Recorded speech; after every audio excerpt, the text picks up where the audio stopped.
Bora lá, pessoal. Agora eu vou falar com vocês. Aliás, perdão.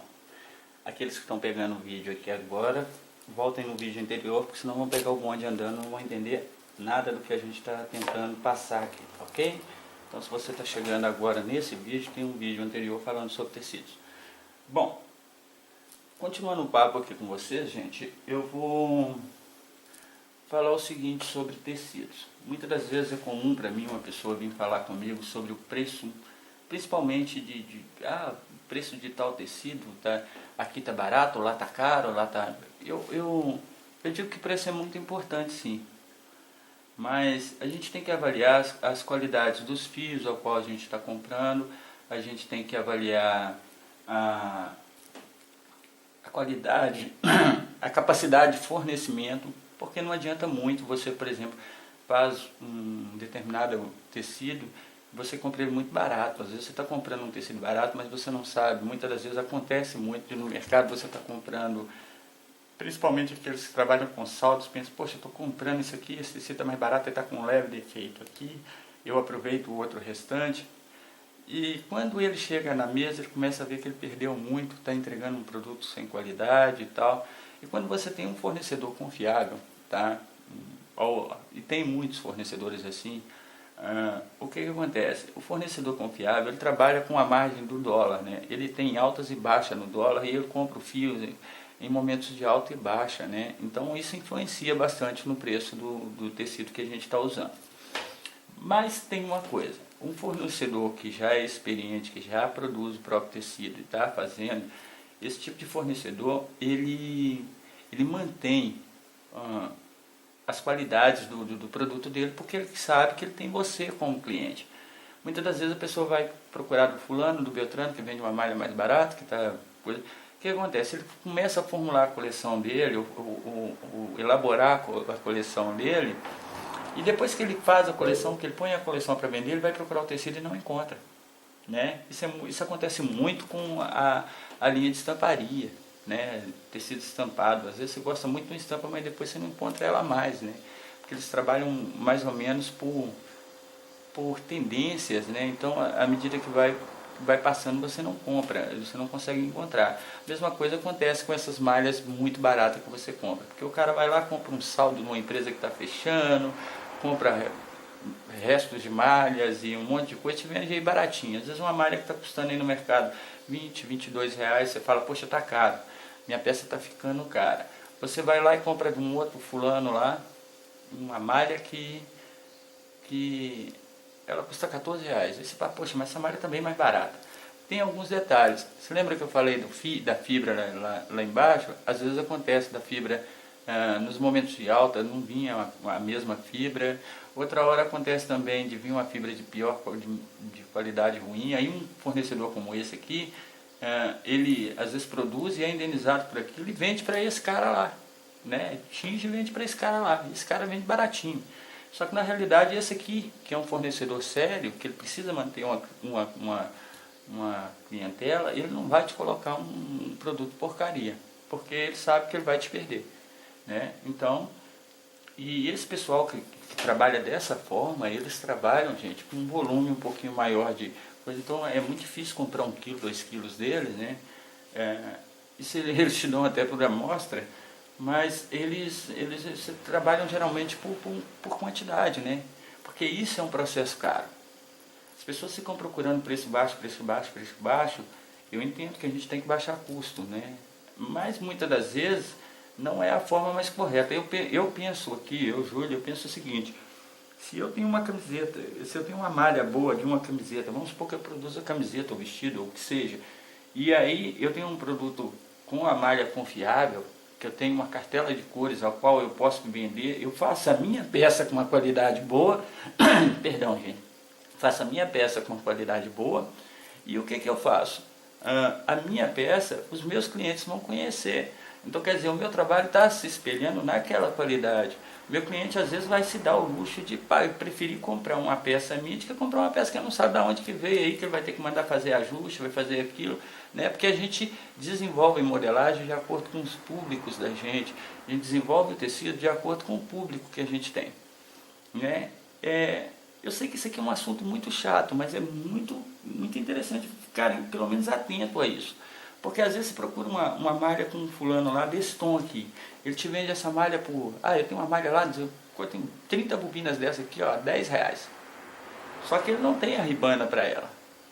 O que te adianta fazer uma camisa muito bem feita aqui, quando você chegar nas golas dela, você não tem o mesmo tom de ribana, a camisa ficar com um tom diferente. Então são coisas que a gente tem que observar na hora da compra do tecido. Isso eu ainda estou falando na linha de malharia, tá? Na linha de tecido plano a gente não tem muita opção. Nós temos algumas indústrias nacionais, mas aqui na minha cidade até tem uma, né, muito boa, porém é o seguinte, a gente conta com muito produto, hoje a gente está contando com muito produto importado. Essas malhas que estão aqui no fim, eu vou mostrar para vocês uma diferença aí, tá? Então, essa é a questão do preço. Eu prefiro trabalhar com um preço que não seja tão baixo, mas eu tenha condições de estar buscando novamente aquele tecido, de que ficar correndo atrás de tecido para tudo quanto é canto. Basta eu ligar para o meu cliente, para o meu fornecedor aqui, e falar com ele que eu quero qualquer um desses tons aqui. Se ele não estiver pronto, ele vai mandar fazer. Tá? E no caso de compras, dessas compras que o pessoal fica peneirando e caçando barato aqui, o barato ali, esse tipo de compra, ele às vezes pode definir até de você parar, porque às vezes você vende 100 camisetas dessas e chega mais pra frente e o cara fala contigo, eu quero 1.500. E o cara não tem para te fornecer para 1.500 peças dessas. E você não tem como negociar com o seu cliente final. Ele quer 1.500 camisetas dessas aqui para um evento, para o que for, e pronto. Outra coisa também são as qualidades. Esse tipo de tecido aqui, ele vem sem defeito. Se ele vier com defeito, você vai poder voltar com ele para trás. E aquele fornecedor que você está falando meia boca lá, só vai te dar trabalho, tá? Ele só vai te dar dor de cabeça. Então, são alguns detalhes que vocês têm que prestar atenção na hora de comprar tecido. Eu não estou falando aqui para costureiros comuns, porque eu sei que algumas pessoas têm dificuldades para isso. Mas eu estou falando para aqueles que estão tentando entrar com... que eu tenho tido muita gente aí que está entrando, e já tem até empresas que, às vezes, pessoas que assistem o canal aí, né? Então, essa é uma informação bem interessante de se fazer. Não precisa me perguntar sobre fornecedor de tecido, porque isso eu não vou informar, tá? Não é porque eu quero esconder, porque eu não ganho nada com isso, e para mim, não de vocês, mas do coisa, eu não vou vender malha ou vender nada para esses caras sem ganhar também, porque é o seguinte, eles pagam comissão, então eles têm que fazer esse tipo de trabalho e nem eu, essa informação era para eles, tá? Bom, o que mais que eu posso falar? Eu posso falar também sobre tecido, que às vezes, agora eu vou falar um pouquinho com vocês, só um minuto. Aqui eu tenho um suplex.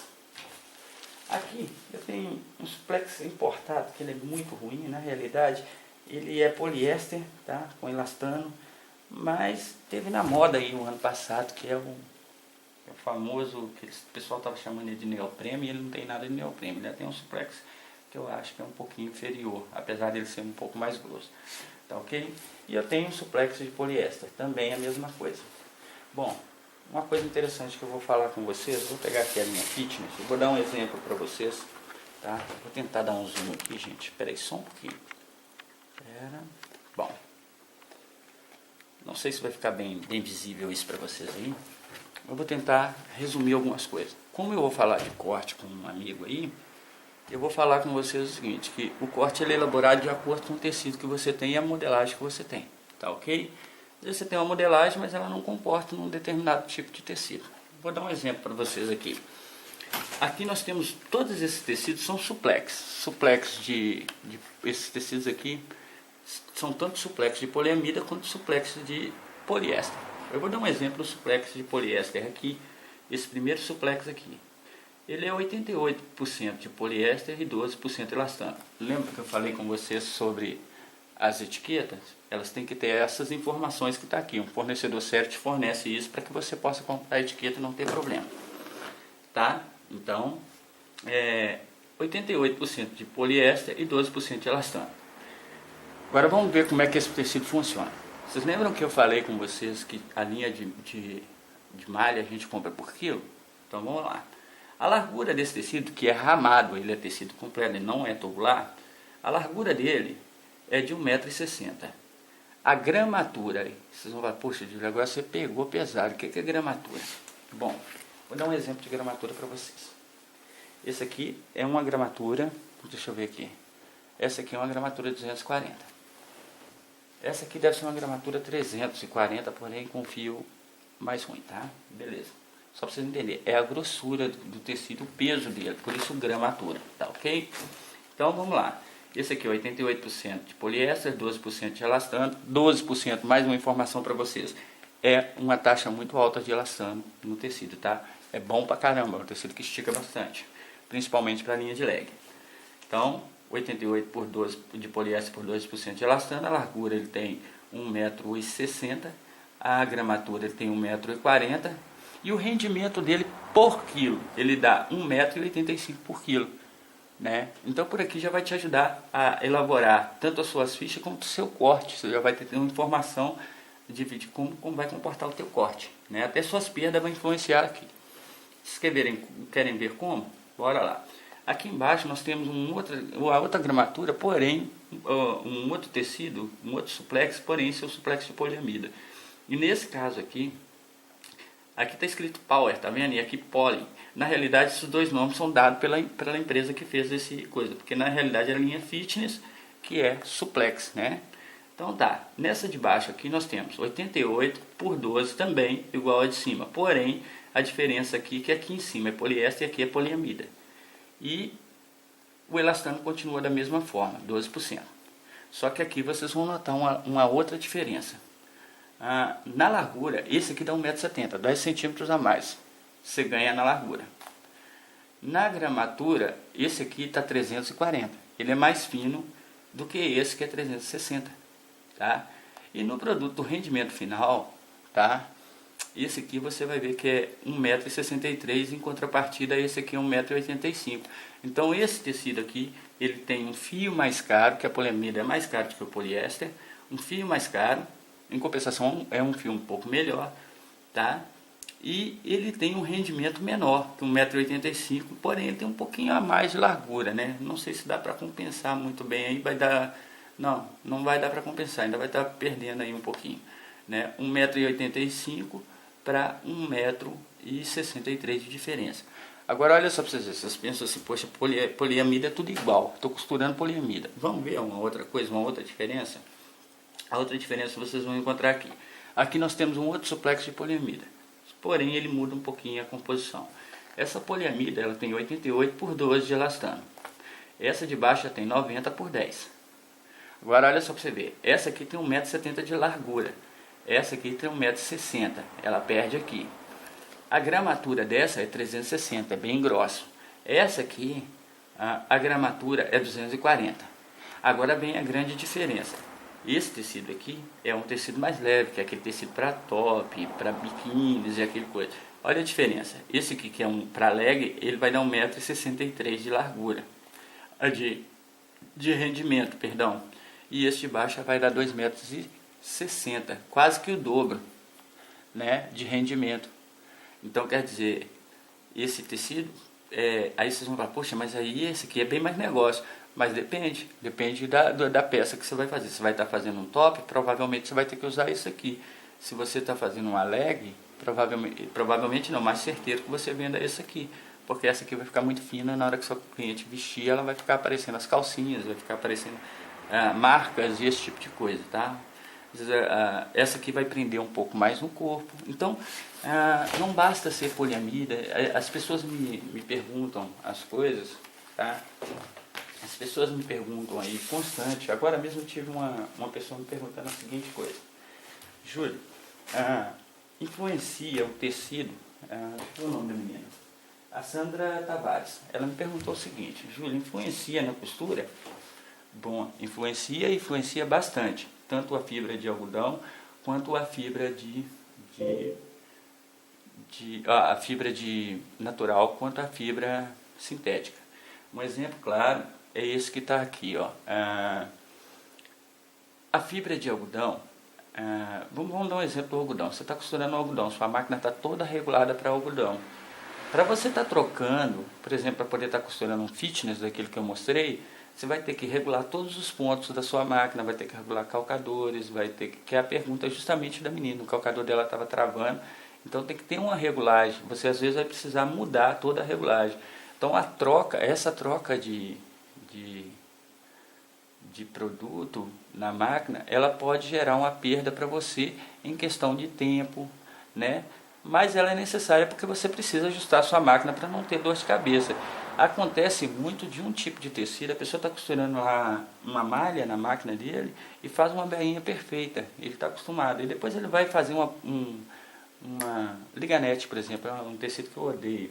Aí a pessoa vai fazer uma liganete, aí a bainha fica aquela coisa horrorosa, fica aquele trem torto.